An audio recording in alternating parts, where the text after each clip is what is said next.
Okay. We should be good now. Okay, want to keep this center, or do you want to get everyone in there? Everyone's fine. Okay, hopefully that's better for the Zoomies. Thank you for coming. Thank you for all for coming live. This is wonderful, and we're gonna get this on its feet. Our next song, I would like to welcome the Jewel Tones to back me up, Carolina and Valerie. And of course, I am Stephanie Horowitz-Mullery, and this is Bob Ledley on piano. And here we go.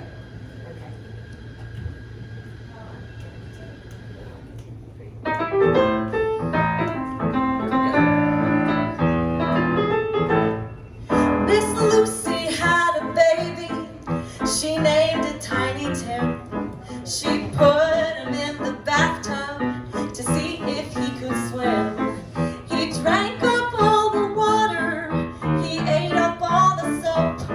He tried to eat the bathtub, but it wouldn't go down his baby throat. Miss Lucy called the doctor called the nurse called the lady with the alligator purse. Alligator, who's that lady? What's in that purse? Does she have the know-it-all to have that curse reversed? Alligator, who's that lady? What's in that purse? Miss Lucy, do you see, could lose a baby if she don't get in there first. Alligator!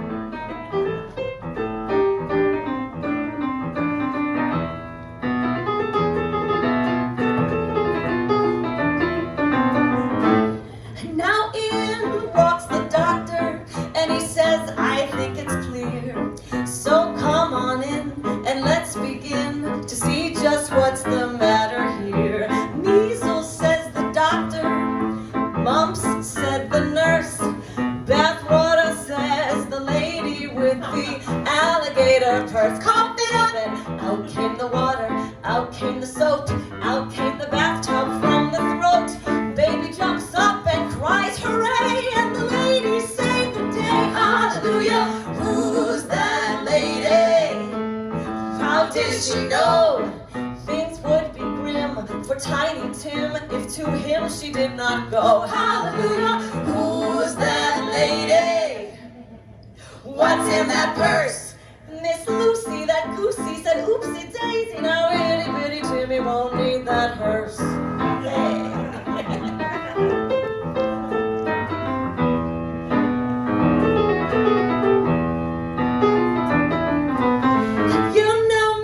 Lucy punched that doctor.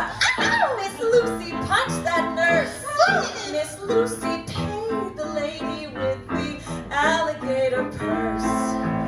The moral of this story, I'll tell you sooner than later, is that help can come from where you least expect it, and it all works out for everybody in the end, except the alligator.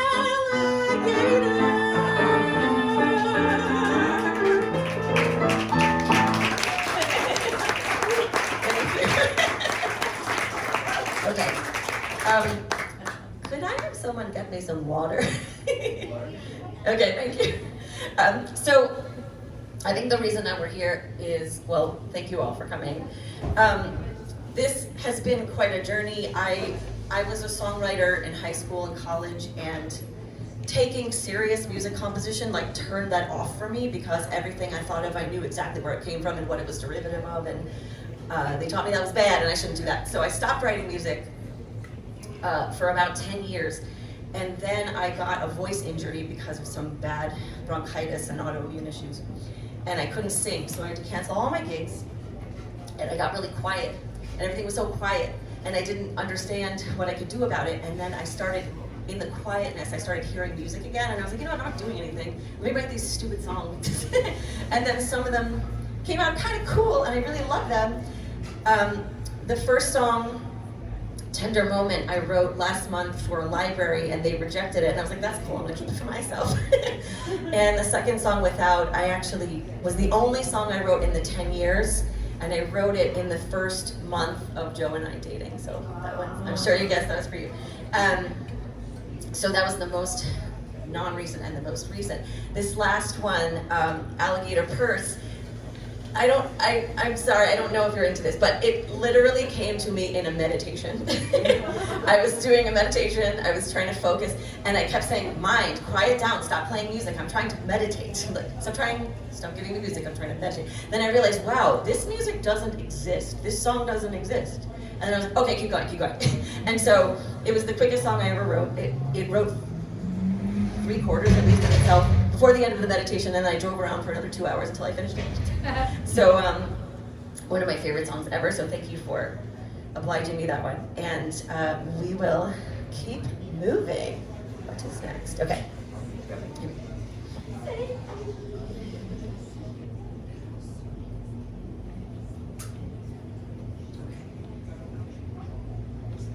Let me remember.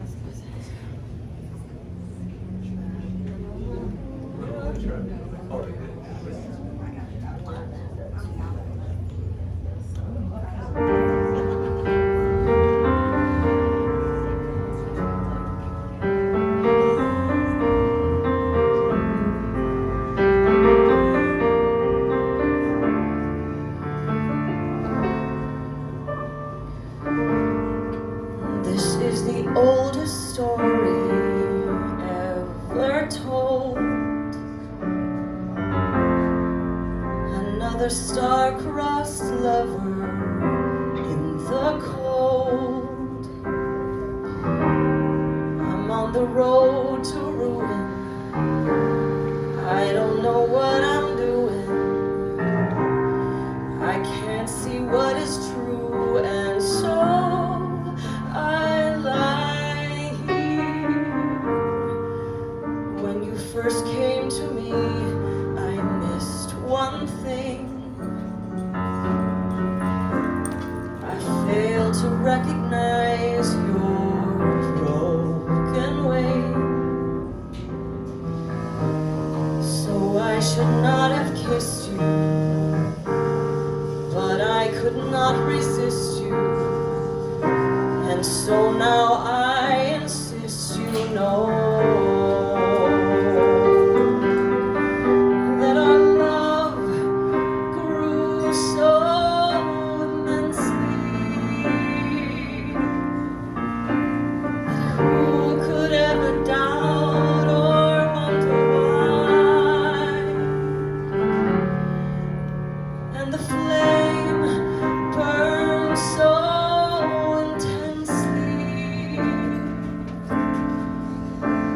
shield your wing, and now you wanna fly. So my darling bird, fly free. May you soar to all the heights that you can see. But as for me, I'll be here in the dark, in case you change your mind and realize an error on your part, or until I can forget it or regret it. How I let it get this far. This is the oldest story ever told. I raise no ceiling and I break no mold. Don't try to tell me that it's different this time, 'cause it's mine. 'Cause it's trite and tired and old.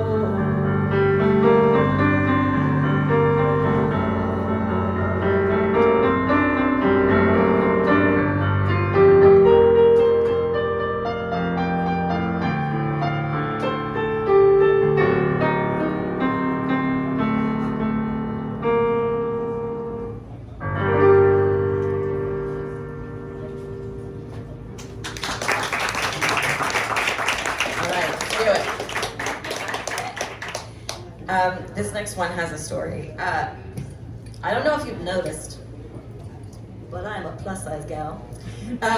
This is fine, but some people think it's not fine. And one time I was getting a coffee and I got out of my car, and this like group of terrorist 13-year-old boys on bikes, you know those? Every town has one. So this particular one drove by, and one of them shouted, "Whoa, there goes that whale," or something. And I was like, what? And then I realized they're talking about me. And then they kept going and they're like, "Oh, it's a big one." And I was like, I just laughed. I don't know, it's like so funny to me. But also like semi-devastating, but also nobody saw it, but also, ow, but also you're a terrorist. So I sat a long time and I thought about this. And I was like, what would I have said if they actually stopped? I probably would be like, "Oh, I recognize your mother from Facebook. Let me call her."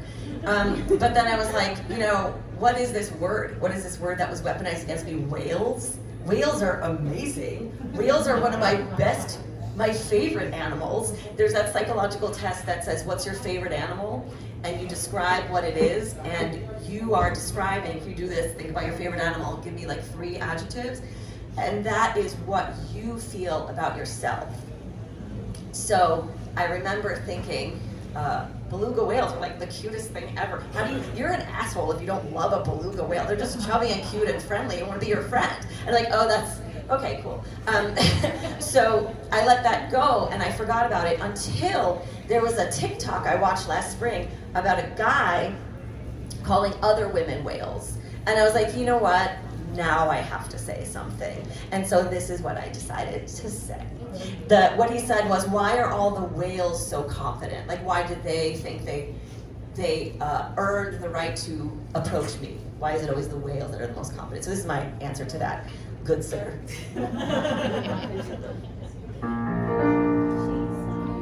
Right from the beginning. Yeah.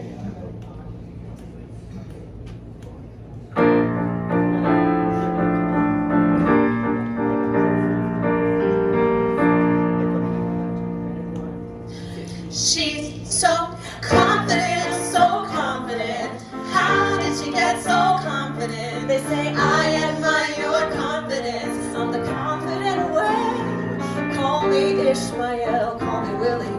It don't matter, I'm still feeling pretty. Cause it ain't you I'm kissing. Don't know what you're missing when my whole body feels like a shh. So you mentioned my Baleen, cause it makes you feel kinda plucky. But if you see me walk by and say there she blows, I'll say you should be so lucky. Confident, so confident. How did she get so confident? They say I admire your confidence. I'm the confident way.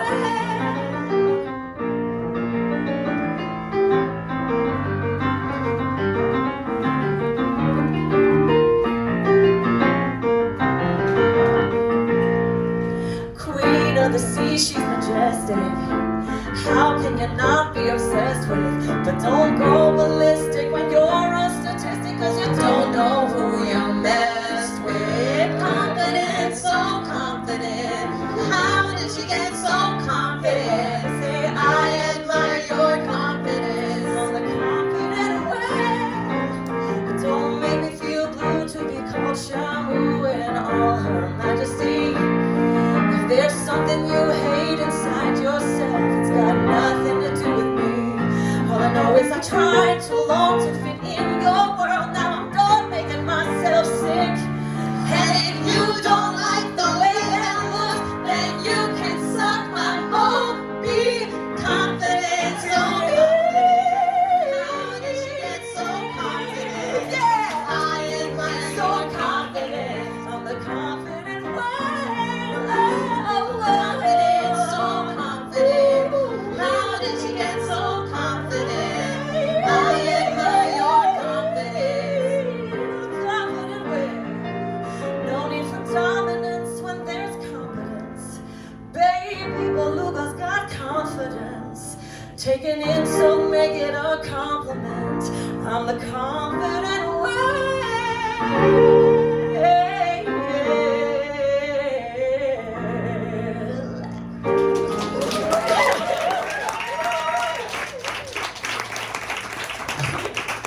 will be releasing that, and we will have some Confident Whale merch coming up. So I don't care if it follows me.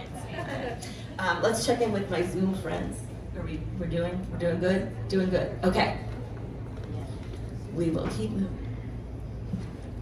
Okay. This song, I'm gonna take a little drink of water.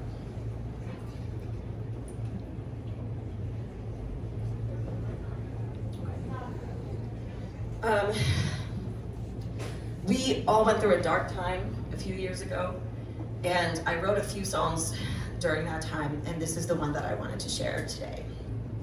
It's called Destination.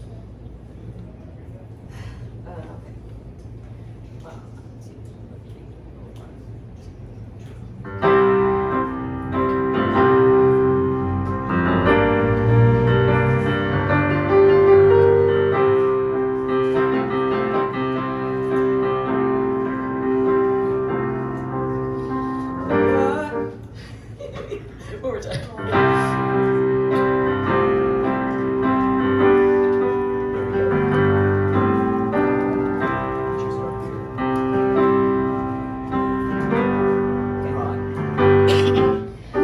What a trying day today. I don't see it changing tomorrow. There can be no other way. No one else's path we can borrow. And it's been coming out for a long time, and there's no going back to before. But change is long and slow, and in the in-between, it's hard to be patient, 'cause we got a long road before we reach our destination. When I look into your eyes, I can see the burden you shoulder. That is how I know that it's time to leave it all behind and start over. 'Cause there's a better life on the other side. I can almost see it right now. But change is long and slow, and in the in-between, how can we be patient? 'Cause it's a long, long road before we reach our destination. There are people who are so content to leave it all the same, and leave the same old trail of tears behind them. There are people who are reaching out to find a better way, and we gotta show up and show out and reach out and find out along the road. 'Cause in the in-between, the whole world is changing, and it's a long, long, long, long road.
you, and you should probably know it before we start.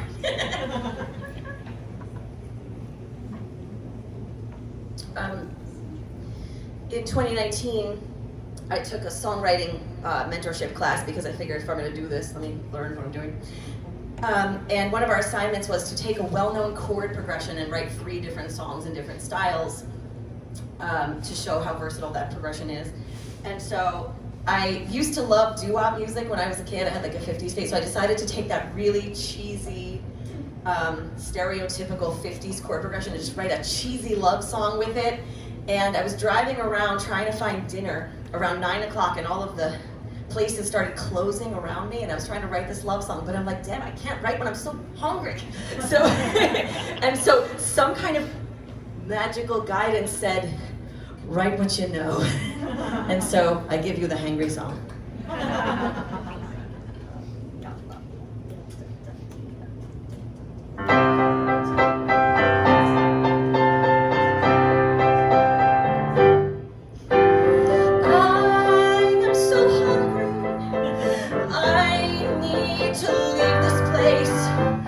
I need food so badly that I might punch you in the face, but I'm sorry, I'm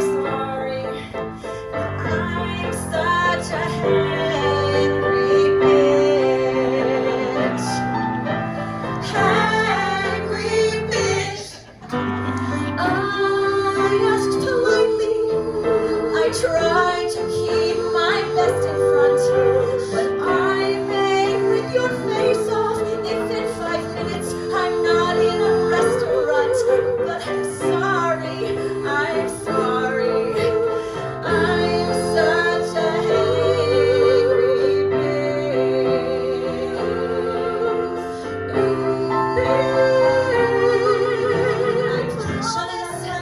I'm usually sweet and kind. Oh, so sweet, oh, so kind, and always there.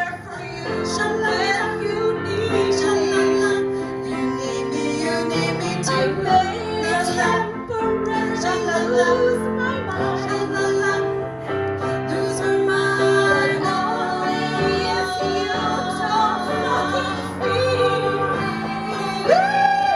So let's get the hell out and get me to a burger. And if we have a slow wait, I may need to hurry, then I'll be sorry, so sorry.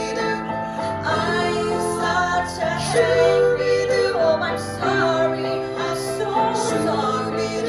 I see I've made you scared of me, and I'm sorry, I'm not sorry.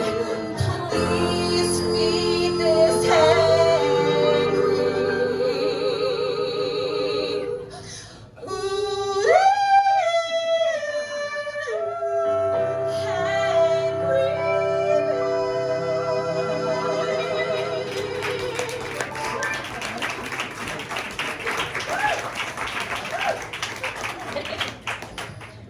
This concludes the Bob Lepley portion of this evening. Let's have a big hand for Bob Lepley. Robert Lepley, pianist extraordinaire. I'm going to play one for you, and then we are going to take a small break while we reconfigure some tech. Actually, why don't we do that now? Let's do that now, we can reset. So let's take a 5-minute break, talk amongst yourselves. I'll give you a topic. The topic is coffee or tea is better, discuss. And thank you for the Milano Bean Cafe for hosting us this evening.